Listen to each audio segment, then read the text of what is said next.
Michael Faraday descubrió la inducción, o sea, la generación de la corriente eléctrica en un conductor en movimiento en el interior de un campo magnético físico. Esto es el principio del motor eléctrico. A partir de este descubrimiento se potenció el estudio sobre la electrónica.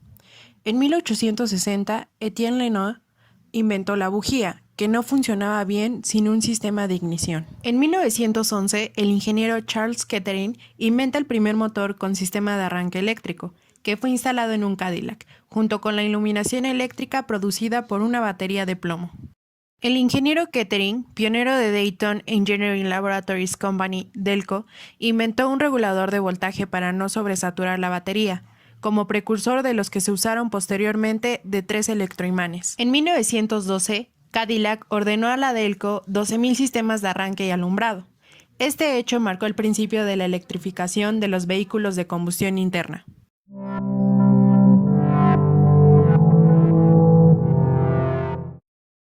Dicho sistema es el encargado de proporcionar los primeros giros al motor de combustión para que encienda.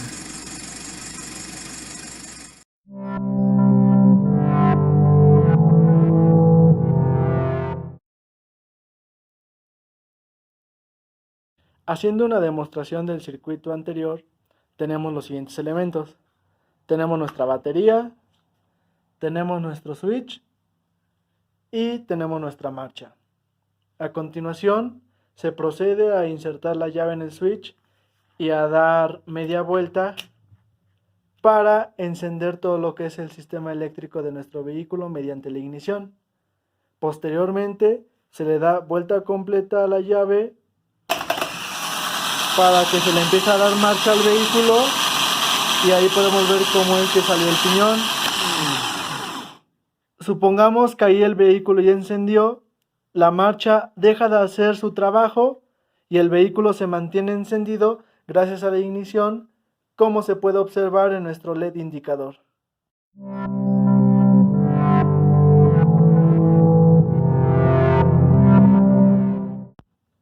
Esta es la marcha de nuestro vehículo o motor de arranque. Su función es transformar la energía eléctrica que viene de la batería a energía mecánica para dar el primer impulso a nuestro volante de inercia o flywheel, como también se le conoce. A continuación mostraremos algunas de sus partes y una breve descripción. La marcha se compone por una campana, por un solenoide automático, como lo podemos ver aquí. La función es conectar y permitir el paso de corriente entre el solenoide y la armadura para que ésta pueda hacer su función. Aquí están las dos terminales donde se conectan los carbones o escobillas y donde entra la energía eléctrica de la batería. Otro componente es la armadura.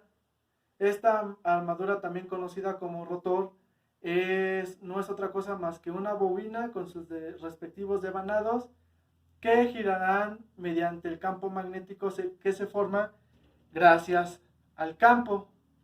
Este campo va a formar un campo magnético que permitirá que nuestro motor funcione de buena forma. Otro elemento es el sistema de piñón con corredera libre y horquilla.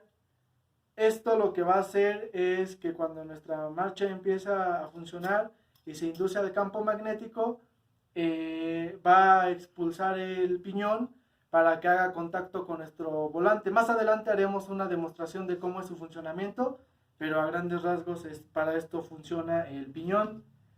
Y finalmente tenemos lo que es nuestro portacarbones, que funciona para sujetar lo que son los carbones, o también conocidos como escobillas, que lo que van a hacer es que van a permitir el paso de la corriente que viene de la batería al solenoide, y estos van a hacer el contacto entre la armadura y el solenoide.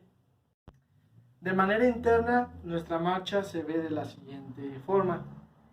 Tenemos lo que es nuestra armadura, tenemos el Bendix, tenemos la horquilla, tenemos el campo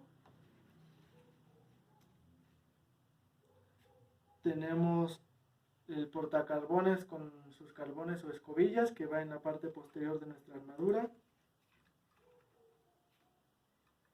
Y finalmente tenemos nuestro solenoide o automático. El solenoide recibe la energía eléctrica que viene de la batería y a través de los carbones permite el paso de la corriente a nuestras bobinas, induciendo un campo magnético que a su vez hará que la armadura gire, y cuando esto sucede, el solenoide retraerá la horquilla, haciendo que el Bendix salga y hará contacto con nuestro círculo de inercia o flywheel. Una vez que pasa esto, el vehículo encenderá, entonces el Bendix regresa a su posición original y nuestra marcha ha cumplido con su objetivo.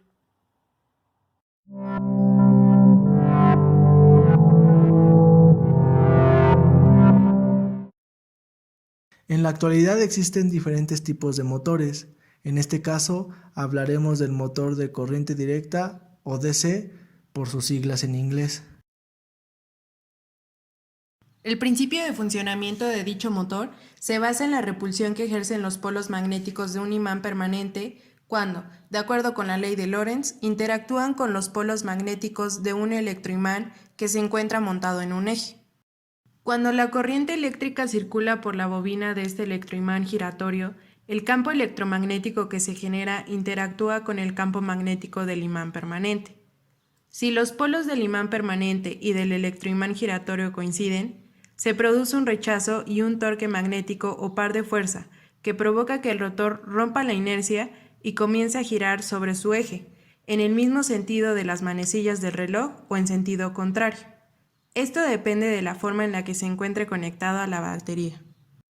Al pasar a una nueva fase del conmutador, es cada vez menos eficiente. Es por eso que el conmutador no cuenta solo con dos secciones, sino que se le agregan dos o más dependiendo del uso que se le quiera dar, y así evitar el desperdicio de energía.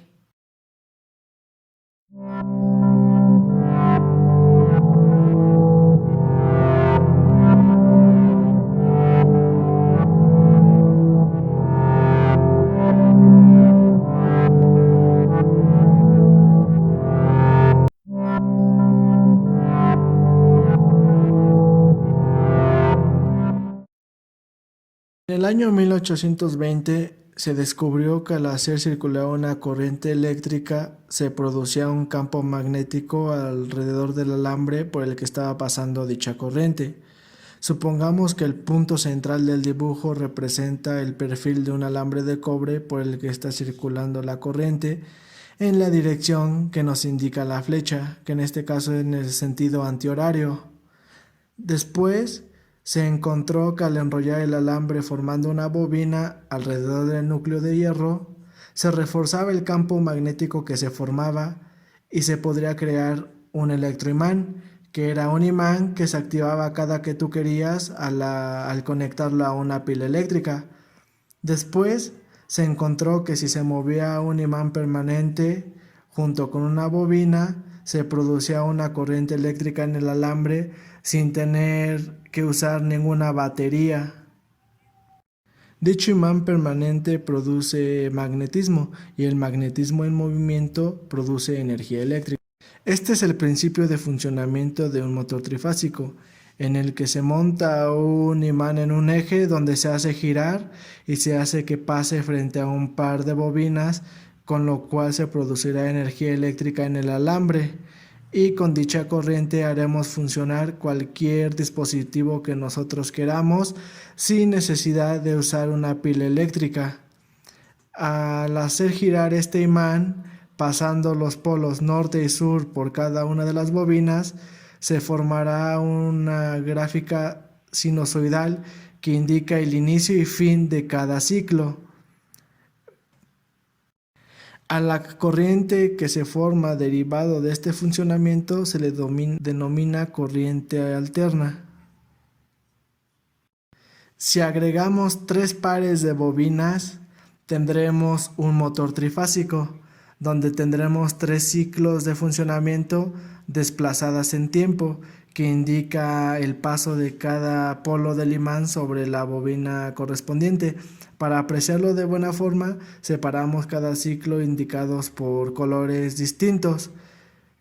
Esta fase se va a medir en ángulos y dicha diferencia va a ser de 120 grados entre fase y fase.